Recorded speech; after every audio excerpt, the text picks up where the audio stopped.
Hi friends, Govind this side, and in this video we will see a very small automation using Jenkins. So here in this video we will first create the Spring Boot application, okay, by using any IDE. Uh, so particular for in this demo I am using STS IDE. So we will create the Spring Boot application. After that we deploy this application or we push this application onto the GitHub server. So after pushing the application on GitHub server, we install the Jenkins and add a configuration in such a way that whenever any developer commit his changes onto the GitHub repository, so after committing, Jenkins automatically start the build with updated changes. So that is the automation we will see in this video.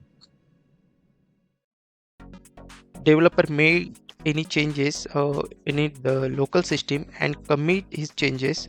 So after committing changes, this Jenkins trigger the build automatically. So this automation we will add in this video.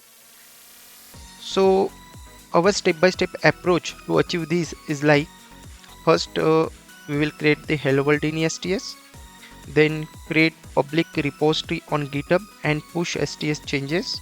Okay, after that we will test these 2 points whether means our Git is working properly or not. After adding any changes, the changes reflect on Git repository or not.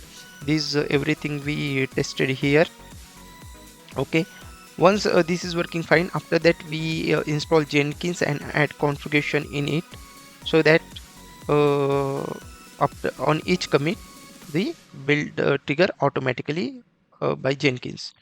And here on step 5 we will test the whole application, and also we will add some more concept in this. Okay, so thanks for watching. From next video we will start the practical. Okay.